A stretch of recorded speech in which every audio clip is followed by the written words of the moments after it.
इब्तदाइया देखिए, मैं हमेशा बड़ा अनोखा देता हूँ।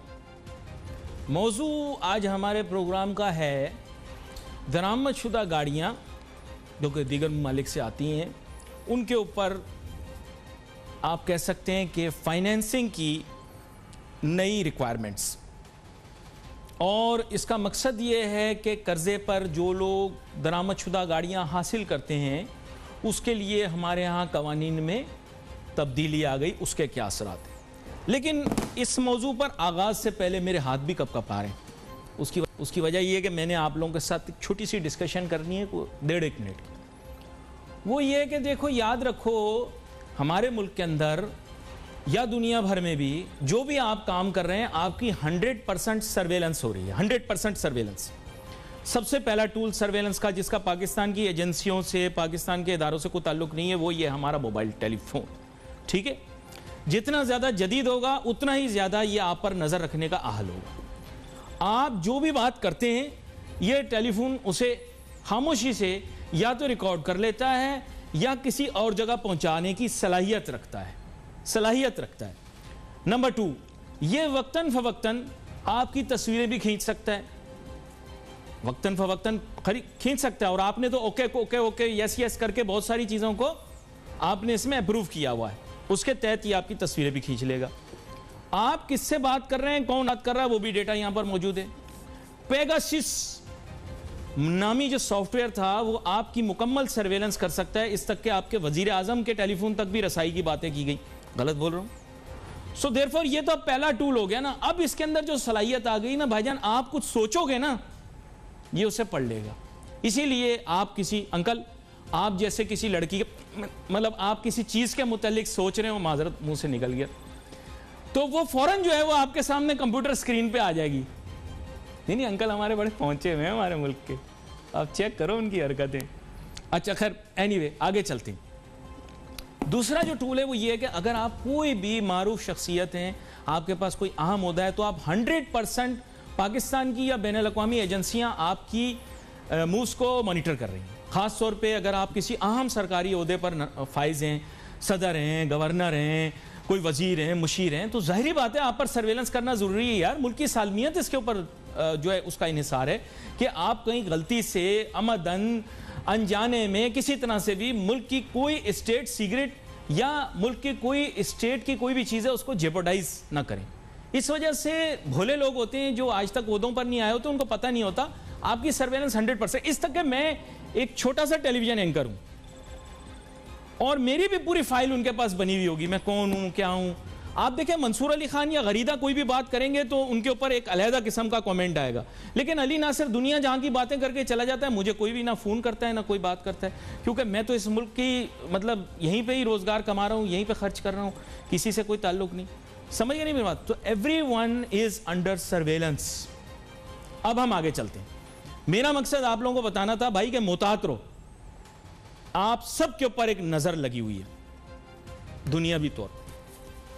अब मेरे साथ जो मेहमान शामिल हैं उनका तारुफ कराता चलूं। HM शहजाद साहब all Pakistan motor dealers association के चेयरमैन हैं, इनको वेलकम करता हूं शो पे। और बजरिया स्काइप वीडियो कॉल हमारे साथ मौजूद हैं सुनील सरफराज मंच साहब, CEO पाक व्हील्स। किसी तारुफ के मोहताज नहीं है, पाकिस्तान में बहुत ज़्यादा शोहरत रखने वाली शख्सियत है। गुफ्तगू का आगाज़ जो है बाकायदा तौर पर करता हूँ यही मौजू कि फ़ाइनेंसिंग के हिसाब से जो कदगने पाबंदियाँ लग रही हैं उसकी वजह से क्या प्रॉब्लम हो सकती है। तो सुनील सरफराज मंच साहब, मुख्तसरन आपसे ये जानना चाहूँगा कि ये जो तब्दीली रौनमा हुई है और इम्पोर्टेड गाड़ियों के ऊपर कदगन लगाई जा रही है, तो मुझे ज़रा वजाहत से बताइएगा कि वैसे भी तो CBU गाड़ियाँ आड़ियाँ आ ही रही हैं, ग्रीन और ब्राउन जो भी स्कीम थी उसके तहत, तो ऐसी क्या खसूसियत है कि अगर मैंने इंपोर्ट की है गाड़ी जापान से तो मुझे फाइनेंसिंग में थोड़ी सी रुकावट होगी? मुझे इसके बारे में थोड़ा समझाएं। जी बहुत शुक्रिया। सलाम SM शहजाद साहब को भी, आपको भी, सबको। सर सबसे पहले तो मैं क्लियर कर दूं कि brown field, green field, Japan, Russia, कहीं से भी इंपोर्टेड गाड़ी होगी, बेशक वो किसी डीलरशिप ने मंगाई हो, बेशक सेकंड हैंड डीलर ने मंगाई हो, यूज्ड या न्यू कोई भी इंपोर्टेड गाड़ी की फाइनेंसिंग पे बैन लगा दिया गया। सो कोई भी जाके फाइनेंसिंग नहीं ले सकता, बेशक वो मर्सिडीज की डीलरशिप से ले, ऑडी की डीलरशिप से ले, या एचएम शहजाद या मेरे और जो दोस्त इंपोर्ट करते हैं गाड़ियां, कोई भी इंपोर्टेड गाड़ी बेशक वो न्यू या यूज्ड हो, आप उसको फाइनेंस नहीं करवा सकते अक्रॉस द बोर्ड। चाहे मैं एमजी की लूं, हाइंडाई की लूं या किया की लूं, सीबीयू मैं नहीं ले सकता, राइट?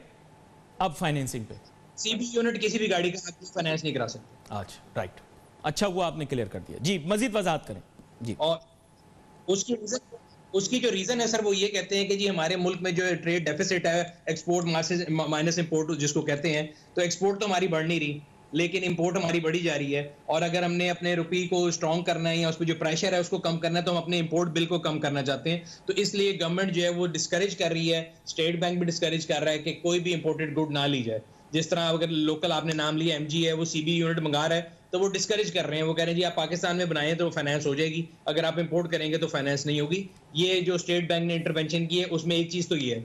दूसरी चीज ये है कि जो लोकल गाड़ियां हैं उनके अंदर भी एक लिमिट लगा दी गई है कि 30 लाख से ऊपर की फाइनेंसिंग नहीं मिलेगी आपको। दूसरी चीज, जो गाड़ियों की फाइनेंसिंग की जो एज थी वो 7 साल से 5 साल कर दी गई है। तीसरी चीज, कोई भी शख्स टोटल मिला के सारे बैंकों से 30 लाख रुपए से ज्यादा फाइनेंसिंग नहीं ले सकता। सो इन चारों चीजों को अगर आप मिलाएं, ये 1000 सीसी से ऊपर की मैं आपको बता रहा हूँ, 1000 सीसी नीचे पुराने रूल है, चारों चीजों को आप मिला लें तो मकसद गवर्नमेंट का ये है कि वो चाहती है कि लोग जो है खर्चा पुरतेईश अशिया जिनको लग्जरी गुड कहा जाता है उस पर काम करें और अपने जो करंट अकाउंट डेफिसिट है वो उसको कम करने की कोशिश कर रहे हैं इन तमाम मेजर्स के साथ। तो ये बेसिकली एक क्रक्स था इशू का जो कि सुनील सरफराज मंच साहब ने बताया। एचएम शहजाद साहब, how is this going to affect the auto market? क्या गाड़ियां जापानी जो हैं थोड़ी सस्ती हो जाएंगी? क्योंकि जाहिर बात है जब उनकी डिमांड जो है वो कम हो जाएगी due to restrictions on financing, तो आप इसके बारे में क्या राय देना चाहेंगे? देखिए, पहले तो ये चाहे वो इंपोर्टेड गाड़ी हो, यूज़ गाड़ी हो, ब्रांड न्यू गाड़ी हो या लोकल असेंबलर की गाड़ी हो, कोई भी फैसला रात ही रात नहीं किया जाता और रात को आपने फैसला किया और सुबह आके आपने जो अनाउंसमेंट कर दी, ये कहीं पर भी दुनिया में नहीं होता। जहां मैं इस बात को हुकूमत या स्टेट बैंक का एकदम गलत कहूँगा, जहां यूज़ या ब्रांड न्यू इंपोर्टेड गाड़ी के लिए, वहां मैं लोकल इंडस्ट्री के लिए भी कहूँगा कि ये बड़ा गलत हुआ है। और हुकूमत एक तरफ तो जो है वो प्रमोट कर रही थी, आप पिछले 3 साल देख लें जी, हम पहले 3 असेंबलर थे, अब हम 13 असेंबलर हो गए हैं, मज़ीद हमारे पाइपलाइन में 4-5 और हैं। तो आप करने क्या जा रहे हैं? अभी तक गवर्नमेंट को यही नहीं पता कि वो उनका जो डायरेक्शन है वो है क्या। तो एक तो सबसे बड़ी बात, चाहे वो इंपोर्टेड गाड़ी के लिए था, यूज गाड़ी के लिए था, चाहे वो लोकल असेंबलर गाड़ी के लिए था, ये एकदम जो है वो गलत है। क्या हुकूमत ने पिछले 3 साल में कोई सबक नहीं सीखा जो आज उन्हें पता चला कि जी हम इतना डेफिसिट में जा रहे हैं? एक तरफ आप जो है कहते हैं नया पाकिस्तान, फिर दूसरी तरफ जो है वो आप नौकरियों की बात करते हैं, फिर आप छोकरियों की बात करते हैं। छोकरियों से मुराद कि यंग बच्चे, चाहे वो पीटीआई के लड़के हों लड़कियां हों, आज फाइनेंसिंग के अंदर आप देखें हर शोरूम के अंदर आपको 3-3, 4-4 लड़के लड़की मिलेंगे जिनकी उम्र 30 साल से कम होगी और वो ये सारा रिस्क हलाल कमा रहे थे। आपका क्या ख्याल है, क्या वो शोरूम वाला उनको रखेगा? क्या वो बैंकिंग की जो लीजिंग के लिए वो अपनी सर्विसेज दे रहे थे, क्या बैंकें उनको रखेंगी? नहीं। आप एक बहुत बड़े तबके को जो है बेरोजगारी की तरफ लेके जा रहे हैं। तो अभी तक मुझे ये नहीं पता चला 3 साल के अंदर पीटीआई की हुकूमत चाहती क्या है। जब दिल चाहता है कोई नई चीज़ ले आते हैं, जब दिल चाहता है यू टर्न लेके वो पुरानी चीज़ों पे आ जाते हैं कि नहीं वो हमारी गलती। सुनील साहब के चेहरे के तासुरात थोड़े बदल रहे हैं जो आप गुफ्तगू कर रहे हैं, नहीं, और मेरे ख्याल से वो भी इस बारे में जरूर अपनी राय देंगे, लेकिन मुझे एक छोटी सी ब्रेक लेनी है। सुनील मेरा भाई है, कम ब्रेक लेनी है। नहीं, सुनील सरफराज साहब भी काफी दफा हुकूमत की इकदाम के ऊपर बड़ी तनकीद करते हैं, लेकिन एक छोटी सी ब्रेक लेते हैं, वापस आते हैं, अपनी गुफ्तगू जारी रखेंगे। Let's take a short break.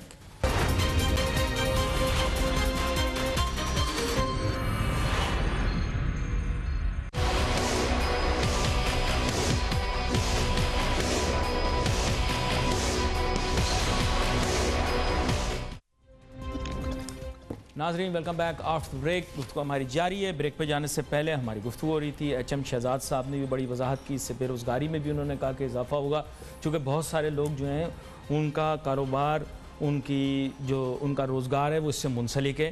तो यहाँ पर सुनील सरफराज मंच साहब, अब बात कुछ ऐसी है कि what confuses me the most is कि अभी हम पॉलिसी को डिवाइस कर रहे हैं, ज़ाहिर बात है because of the current account deficit, लेकिन पहले हमने इसे अलाउ किया कि ये फ्लरिश हो और काफ़ी ज़्यादा इसको, बल्कि हमने बोस्ट किया कि गाड़ियों के कितने यूनिट्स एनुअली हमारे बिक रहे हैं। मुझे एक चीज़ समझ में नहीं आई। करंटली आप मुझे ये बताइएगा कि लोकली मैन्युफैक्चर्ड जो कार्स हैं, लोकली मैन्युफैक्चर्ड कह लें, लोकली असेंबल्ड, हाँ अच्छा जी ठीक है, आप असेंबलर कह रहे हैं। सुनील साहब से बात करते हैं इस सिलसिले में, आपकी तरफ भी आऊँगा। सुनील साहब, ये मुझे थोड़ा सा बताइएगा what is their actual capacity, what is their actual capacity to produce cars right now. जो हमारे लोकल असेंबलर्स हैं या मैन्युफैक्चरर्स हैं, not in numbers, ball park, पर परसेंटेज वाइज कितनी इनकी कैपेसिटी है? क्योंकि हमें हमेशा ये कहा जाता है कि एम्प्लॉयमेंट दे रहे हैं, ये दे रहे हैं, इसलिए इनको मराहत मिलनी चाहिए। व्हाट यू से जी? तो पहली बात तो कैपेसिटी जो इनकी वो तकरीबन अभी 2 से 2.5 लाख यूनिट एनुअल है, और वो जो अगले साल में जो इनके नए यूनिट्स लगाए, जैसे एसएम शहजाद साहब बता रहे थे कि 12 से 13 और लोग आ चुके हैं, तो तकरीबन ये क्यूमुलेटिवली जो है ये 5 लाख का नंबर अचीव करने जा रहे थे 2025 तक। बट जैसे एसएम शहजाद साहब ने कहा कि गवर्नमेंट जो है वो एक दफ़ा डिसाइड कर ले कि उन्होंने क्या करना है। बिकॉज अगर आप देखें तो पिछले 3, 4, 5 सालों से हम एक प्लान कर रहे थे कि जी हम कंपनियों को इधर लाएंगे, आपको मैं बोलूँ या एसएम शहजाद साहब को बोलूँ कि जी पाकिस्तान में इन्वेस्टमेंट लेकर आए, हम आपको ये मराहत देंगे। जब आपका प्लांट तैयार होकर रेडी है प्रोडक्शन के लिए, आज से 2 महीने पहले डोल ढमक्के हो रहे थे कि जी ऑटो पॉलिसी आ गई और हम दुनिया के लिए सबसे बेहतरीन ऑटो पॉलिसी ले आए हैं और हम फाइनेंसिंग ईजी करने जा रहे हैं, 30% या 15% पे हम आपको कर्जे देंगे ताकि लोग लें। और ऑब्वियसली लोग तभी गाड़ी खरीद सकते हैं जब उनकी रीच में आएगी, और वो फाइनेंसिंग ही है। बट अब जब उनकी प्रोडक्शन मार्केट में आने वाली है, बहुत सी कंपनियों के प्लांट शुरू हो गए हैं, कोई आहिस्ता आहिस्ता रैंप अप कर रहे हैं। सो 2021 वाज द ईयर जब वो ये एक्सपेक्ट कर रहे थे कि हम अपनी प्रोडक्शन मार्केट में लेके आएंगे। बट आप उनसे जो है कंज्यूमर आपने छीन लिया। 40% ऑफ कार जो पाकिस्तान में बिकती हैं साल की 2 या 2.5 लाख, उनमें से 40% गाड़ियां फाइनेंस होती हैं। मतलब वो नंबर आता है 80,000 से 90,000 का। अब उनमें से आधे लोग तो आउट हो जाएंगे। रीजन क्या है? अगर आपने 1 करोड़ रुपए की गाड़ी है फॉर्च्यूनर, वो लेनी है तो आपकी जेब में 70 लाख रुपए होने चाहिए, तब आप फाइनेंसिंग लेंगे। अगर आपने रेवो लेने 70-75 लाख का, तो आपकी जेब में 45 लाख होने चाहिए। जिसके पास 70 लाख होंगे वो 30 लाख और भी दे देगा जेब से। पॉइंट ये है कि फाइनेंसिंग तो लेता ही मेरे और आपके जैसे मुतवस्सित तबके का इंसान है जो कि अफोर्ड नहीं कर सकता, बट फाइनेंसिंग उसको अफोर्डेबिलिटी में लाती है। तो ये जो पॉलिसी है मुझे तो कंफ्यूजिंग लगती है कि एक दिन आप कहते हैं कि जी हम गाड़ियों की यहाँ पे रेल पेल करेंगे, गरीब आदमी के लिए गाड़ी एक्सेसिबल करेंगे, उसके बाद आप डिसाइड करते हैं कि 1000 सीसी नीचे वाला तो पाकिस्तानी है, उसको हम सारी चीजें दे देंगे, लेकिन 1000 सीसी से ऊपर वाला जो मर्जी करे हम ना फाइनेंसिंग देंगे, ना 30 लाख से ऊपर उसको कर्जा लेने देंगे। मजे की बात यह है कि बैंकर से बात होती है, वो खुद परेशान है जिन्होंने पैसे देने के, अब हम किसको पैसे देंगे। नहीं, ये भी बड़ी आम बात आप कर रहे हैं। असल में प्रॉब्लम ये है कि वजीर मुशीर को तो बड़ा चुपता होगा कि यार पहले तो V8 अकेले हम ले लेते थे, अब हर बंदा V8 लेके घूम रहा है। पहले सिर्फ हाइलक्स के ऊपर तलंगे बदमाशियां हम लोग किया करते थे, अब देखो हर कोई वीवो लेके घूम रहा है। तो ये जेलसी होती है सर एक्चुअली। ये अंदर बंदा जो होता है ना, सियासी बंदा जो होता है, उसको बड़ी तंगी होती है कि यार ये कौम की हमारी अवाम, इनको क्या, इनकी कैसी हैसियत हो गई कि ये नई नई गाड़ियां निकाल रहे हैं। ये जेलसी बड़ी अजीब सी होती है कि देखिए यार हर बंदा जो है वो जुमा बाजार लग गया गाड़ियों का। ये हमें तो कुछ और कह रहे होते हैं, लेकिन दिल में तो इनको चुभती है ना सर। बात तो फैक्ट है कि नहीं? सर देखिए, उसमें देखें सिंपल सा अर्ज ये है कि देखें लीड बाय एग्जांपल होता है। अगर हमें स्टेट बैंक को लग रहा है या फाइनेंस मिनिस्टर को लग रहा है कि ये गाड़ियां अयाशियां हैं, इंपोर्टेड गाड़ी हो गई या लोकल महंगी गाड़ी भी होगी, then you lead by example. आपको होगा जो नेजो साहब का दौर था, तमाम सरकारी मुलाजमीन की गाड़ियां बेच के उनको सुजुकी खैबर लेके दी गई, ठीक है। तो ये जितने लोग जिनका आप कह रहे हैं मैं देख रहा हूँ, आप तो आप देखते होंगे यहाँ पे सड़कों पे एक जो है लाइन जारी होती है V8 की, BMWs की और सादगी के नाम पे आपको इंपोर्टेड गाड़ियों के काफिले नजर आते हैं। तो भाई आप पहले खुद उनसे जमीन पे आए, लोकल गाड़ी पे आए, और फिर एक आम आवाम को बोलेंगे यार ये याशी हम नहीं कर सकते, वी लीड बाय एग्जांपल। हम मिनिस्टर जो है हम भी लोकल गाड़ी इस्तेमाल करेंगे, आप भी लोकल करें, हमारे मुल्क की जरूरत है। मैं भी, HM शहजाद साहब, हम सारे जो है ना हुब्बुल वतनी में इनसे शायद आगे निकलेंगे। लेकिन जब होता ये कि एक तजाद होता है कि आप कहते हैं कि जी खुद लोकल इस्तेमाल करें, और आप जब इंपोर्टेड गाड़ियों के काफिलों में फिरते हैं, आप किसी को भी देख लें जो पॉलिसी मेकर्स है, तो सारे इंपोर्टेड गाड़ियां यूज करते हैं, तो वहां पे एक डिस्कनेक्ट मिलता है लोगों को, जो कि मेरे ख्याल से फिर एक लोगों के लिए भी मुश्किल हो जाती है बात हजम करना। बड़ी अहम बात आपने की HM शहजाद साहब। अब ये इन्होंने लोकल का जैसे बताया, मुहिब वतन। देखिए सर, असल में बात ये, मैं आपके सामने HM शहजाद साहब क्लियर बात रखता हूँ। मुझे गाड़ियों का इतना बड़ा कनैसियर या एक्सपर्ट तो नहीं हूँ जैसे सुनील मंच साहब हैं, लेकिन मेरे ख्याल से वो भी मेरी बात से इत्तेफाक करेंगे। सब पाकिस्तानी गाड़ी में बैठता हूँ ना, ऐसे मुझे लगता है मैं गड्ढे में बैठा हूँ, 4 पहिए गड्ढे। मुझे कोई उसकी सस्पेंशन का मज़ा नहीं आता, कोई उसकी ड्राइव का मज़ा। सही आपको बात बता रहा हूँ। क्योंकि आजकल तो आपको पता है ये करीम उबर वाले भी जो गाड़ियां लेके घूम रहे हैं, लेटेस्ट ही घूम रहे हैं, इनमें ऐसे लगता है 4 पहियों के ऊपर एक फट्टा रखा हुआ है, उसके ऊपर बंदा घूम रहा है। जापान की गाड़ी का जो ओरिजिनल गाड़ी का जो कंफर्ट है ना, वाह वाह वाह वाह, क्या कमाल बात, क्या कमाल कौम है जापान की। देखो आप, फंटास्टिक गाड़ी बनाते हैं, 5 साल उनकी सड़कों पे चली हुई गाड़ी होती है और ऐसे लगता है जैसे ब्रांड न्यू है। और हमारी वाली जो है बिल्कुल 0 मीटर बाहर निकलती है, ऐसे लगता है किसी डग्गे में बैठे हुए। ये थोड़ा एक्सप्लेन कीजिएगा मुझे जी। देखिए, बात यह है कि जापान अपनी आवाम को जो गाड़ियाँ देता है, मैं उनकी डोमेस्टिक कार की बात कर रहा हूँ। अच्छा, जो यूज़ कार 3 साल पुरानी और जीप 5 साल पुरानी आती है, ये वो डोमेस्टिक गाड़ियाँ हैं जो दुनिया की नंबर 1 गाड़ी जापान अपनी आवाम को देता है। आप उनके एक्सपोर्ट मॉडल देखें, वो शायद इतने अच्छे और इतने अच्छे फ्यूचर ना हो, लेकिन जो डोमेस्टिक कार है वो दुनिया की नंबर 1 गाड़ी है। और वही गाड़ी जो है वो यूज़ कार 3 साल पुरानी आती है और जीप 5 साल पुरानी आती है। उसकी सबसे बड़ी वजह यही है कि हाईली क्लास उसमें तमाम मटेरियल जो होता है वो हुकूमत जापान वो अपनी आवाम को दुनिया की बेस्ट गाड़ी देते हैं, जिसमें अब तो देखें 1982-83 में 1 या 2 एयरबैग होते थे, आज गाड़ी के अंदर 10-10 एयरबैग होते हैं। क्या हमारे लोकल असेंबलर इस बात की तरफ सोच सकता है? नहीं।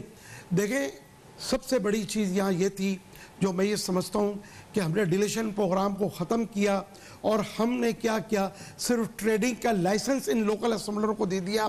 और उसमें भी क्या हमने जुल्म किया कि वो पाबंद थे कि Japanese assembler CKD SKD assembly Japan से मंगाएंगे। फिर एक दौर आया कि ये पाबंदी भी ख़त्म हुई। अब दुनिया के, आप यकीन करें, 40 से ज़ायद मुल्कों से वो कचरा मंगाकर गाड़ियाँ असेंबल करते हैं, तो आपको क्वालिटी कहाँ मिलेगी? और फिर आप देखें कि आपकी पाकिस्तान की आवाम की आपके सामने कोई अहमियत ही नहीं है। अब पिछले दिनों एक होंडा कार जो है वो हाईवे के ऊपर एक उस शख्स की छोटी सी गलती की वजह से 2 टुकड़े हो जाती है। तो क्या हम बना रहे हैं? हम आवाम को क्या दे? पर्सनल हो रहे हैं, देखें। नहीं, मैं देखें, पर्सनल हो, मैं आप पर्सनल समझे, कुछ भी समझे, ब्रांड का आप नाम नहीं लेना, पर्सनल वो जवाब नहीं दे सकते। मैं तो आपको कह रहा हूं, देखें, मेरी बात समझने की आप कोशिश करें।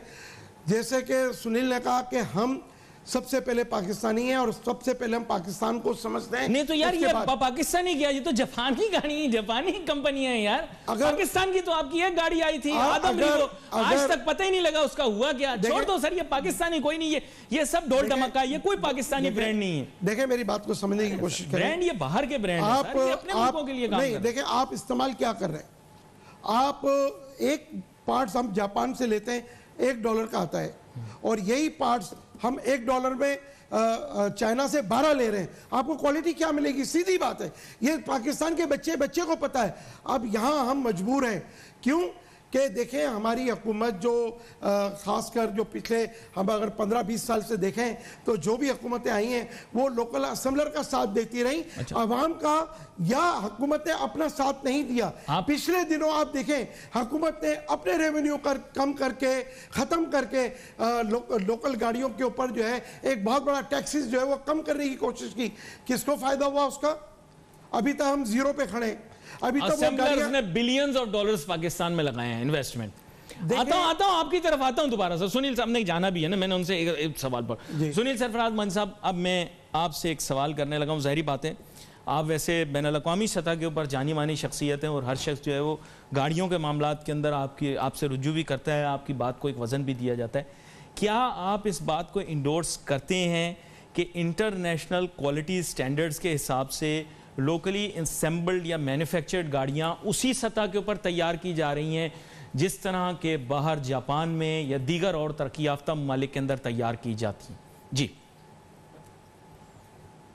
सर, जहाँ तक स्टैंडर्ड की बात है, मेरा ख्याल है ऑब्वियसली पूरी दुनिया में हर जगह फर्क स्टैंडर्ड है। अगर आप यूके की गाड़ी लें, उसकी गेज भी मोटी होती है, वही गाड़ी जापान से लें तो उसकी गेज पतली होती है, वेट का भी फर्क होता है, मिनिमम क्वालिटी स्टैंडर्ड है। तो हमारे मुल्क में तो क्वालिटी स्टैंडर्ड की बात तब आती है जब किसी अमीर आदमी का बच्चा मरता है, तो फिर आपको एयरबैग याद आते हैं, फिर 4-5 प्रोग्राम होते हैं, फिर भूल जाते हैं। लेकिन लास्ट 2-3 सालों में एटलीस्ट ये बात जरूर आई है कि क्वालिटी के बारे में बात शुरू हुई है। और दूसरी चीज ये हुई है कि जब से ये कंपटीशन बढ़ा है, जो कि मैं हमेशा कहता हूं कि लोकल असेंबलर जिनको कह लें या प्रोड्यूसर कह लें, जितने बढ़ेंगे उतनी लोगों के लिए बेहतरी होगी। तो इस टाइम पे आपको ये जान के खुशी होगी, मतलब सुजुकी की जो एंट्री लेवल गाड़ी है उसमें भी 2 एयरबैग हैं, और अगर पाकिस्तानी प्रोड्यूस गाड़ियों में देखें तो 6-6 एयरबैग वाली गाड़ियां भी हैं। So we are not yet, हम वहां नहीं पहुंचे जहां पे जो आप कहते हैं तरक्की पजीर ममालिक पहुंचे हुए हैं या तरक्की याफ्ता ममालिक पहुंचे हुए हैं, हम अभी उनसे पीछे जरूर हैं। लेकिन मैं इस बात पे मतलब खुश भी हूं कि एटलीस्ट कंज्यूमर के पास इतनी पावर है कि अब अगर आप देखें तो मार्केट में पहले हमें ऑप्शंस दी जाती थी, एश रे, साइड पे देखने वाला शीशा, आपको सीट बेल्ट भी एज ऑप्शन मिलती थी। अब वो चीजें स्टैंडर्ड हैं, panoramic roof, air bags, ABS brakes, EBD, down hill assist, काफी ऐसी ऑप्शन है जो पाकिस्तान में स्टैंडर्ड आना शुरू हो गई हैं। और आहिस्ता आहिस्ता मेरा ख्याल है इनको इंटरनेशनल जो रेटिंग है उसके ऊपर भी जाना पड़ेगा, बिकॉज अभी पाकिस्तान में कोई क्रैश टेस्ट नहीं होता किसी भी गाड़ी का। Things are getting better, later will get there, but things are getting better, मैं कुछ थिंग्स आर गेटिंग बेटर। मुझे एक छोटी सी ब्रेक लेनी है। थिंग्स आर जी, मेरा इशू ये है कि अभी things were getting better, but अब आप फिर एक इंटरवेंशन लाके उनको एक और मौका दे रहे हैं कि वो कहेंगे जी आपने हमें फिर रोक दिया। एक ऐसा इन्वेंट जो बड़ा नहीं हो सकता, बिकॉज जब ये चलना शुरू करता है आप इसका वॉकर छीन लेते हैं। So therefore you favor that the government should continue financing imported cars, should review, ये जो रिवीजन इन्होंने की है इसको रिव्यू करें ताकि लोगों के लिए आसानियां पैदा हो। इसमें मुख्तलिफ रेशियोज वगैरह इन्होंने बताए हैं। ज़ाहिर बात है हम how many cars that are sold, a portion of them are financed, और वो मुतासिर हो सकती है मार्केट। यहाँ पर एक छोटी सी ब्रेक लेनी है, ब्रेक के बाद वापस हाजिर होंगे, आपके साथ अपनी गुफ्तगू जारी रखें। Let's take short break.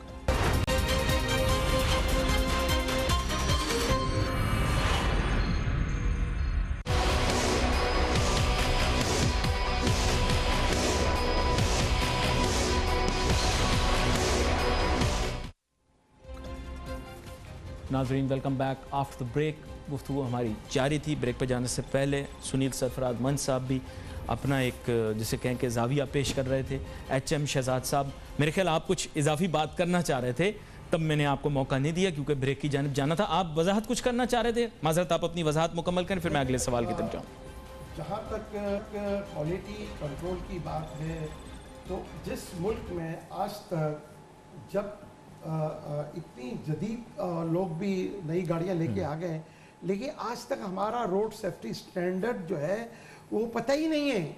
एक शख्स आया था कुछ दिनों पहले, कुछ माह पहले, फवाद चौधरी साहब की बात कर रहा हूँ, उसने ये बात की और एक डायरेक्शन की तरफ जाने लगे तो उनकी वजारत चेंज कर दी गई।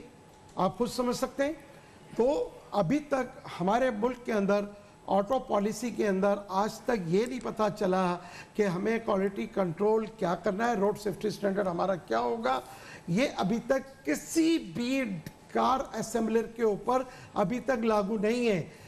पता नहीं कौन सा यूरो इस्तेमाल करते हैं ये लोग, कौन से यूरो की बात करते हैं, लेकिन इस मुल्क की जो रिक्वायरमेंट है, इस मुल्क की जो ज़रूरत है, उसके मुताबिक हमारा रोड सेफ्टी स्टैंडर्ड होना चाहिए, हमारी क्वालिटी होनी चाहिए, जो कि हमारे मुल्क में उनका कसूर नहीं है। आपकी सड़कें सारी टूटी हुई हैं। नहीं, आपकी सड़कें सारी टूटी नहीं है, इसमें जापान और कोरिया वालों का कोई कसूर नहीं। देखिए बात यह है, क्यों आप अभी जो है ये इंपोर्टेड गाड़ियों की इतनी तारीफ कर रहे हैं, इसी टूटे हुए रोड पे ही चल रही है ना।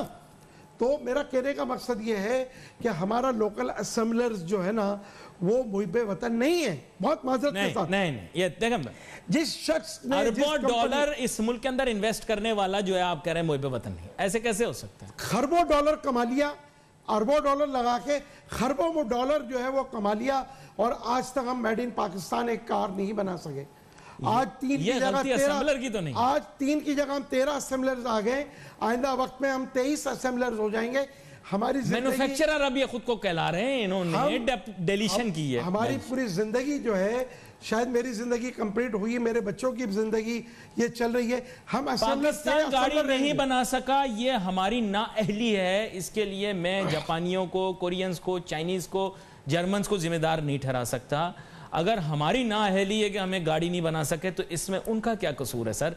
हम दुनिया के सामने उल्टे सीधे दावे करते हैं, नाउजुबिल्ला हम अजीम तरीन, नाउजुबिल्ला हमसे ज़्यादा कोई बेहतरीन नहीं, नाउजुबिल्ला हमारे पास दुनिया का सब कुछ है, हमारे पास नाउजुबिल्ला सारी नेमतें हैं दुनिया की। ऐसा तो कोई दुनिया में कोई बशर नहीं है, ऐसी कोई दुनिया में ज़ात नहीं है, मेरे रब के अलावा कोई ज़ात नहीं जिसके पास सारी नेमत हो, सब कुछ हो। लेकिन आपकी कौम बार बार कहती है हमारे पास सब कुछ है, हमारे पास सब कुछ है। गलती तो आपकी है ना, गुरु तकब्बुर तो आपका है। देखें, हम जब तक एक अच्छी पॉलिसी ऑटोमोबाइल के हवाले से नहीं बनाएंगे, मुल्क के हवाले से नहीं बनाएंगे, मईशत के हवाले से नहीं बनाएंगे, आवाम के हवाले से नहीं बनाएंगे। मैं स्टैम्प पेपर पे लिख के दे देता हूं कि आपका मुल्क अगले 150 साल तक कोई गाड़ी बनाकर नहीं दे सकता। अपना एक ब्रांड नहीं बना सकता, एक गाड़ी नहीं बना सकता। जिसको मेरी बात बुरी लग रही है वो गाड़ी बना के दिखा दे। मैं स्टैम्प पेपर पे लिख के देता हूं, आप ना गाड़ी बनाओगे, ना फोन बनाओगे, ना कोई हवाई जहाज बनाओगे, आप खुद कुछ भी नहीं बना सकते। आप असेंबलर थे। माजरत के साथ में हाथ जोड़ के आपके सामने कहता हूं, मेरा दिल जलता है, मेरे कलेजे पे छुरियां चलती हैं जब मैं देखता हूं कि हम लोग कहते हैं हमारे पास हर चीज की जुगाड़ है, लेकिन एक गाड़ी नहीं हम बना सकते। मैं कहता हूं एक सुई खुद बना लो, बड़ी बात है। आप हम असेंबलर थे, असेंबलर हैं, असेंबलर रहेंगे, इस बात को मैं एंडोर्स करता हूं। इसमें कसूर जापान का, कोरिया का, चाइना का, जर्मनी का नहीं है, इसमें कसूर हमारा है। आप माने नहीं माने, आप बात यह है, आप ये बात यहां पे तस्लीम करें कि पाकिस्तान में इतने इंजीनियर होने के बावजूद हम एक गाड़ी नहीं बना सके। बिल्कुल आपकी बात को मैं एंडोर्स करता हूं। बात यह है कि ये लोकल असेंबलर माफिया जो बैठा है, पिछले 45 साल से बैठा है, वो देखे ना, हुकूमत वक्त को वो उल्टी सीधी पट्टियां पढ़ाता रहा, और हुकूमत वक्त जो भी थी उन्होंने उनकी बात को माना, और आज तक हम मैन्युफैक्चरिंग को इंपोर्टर को कहते हैं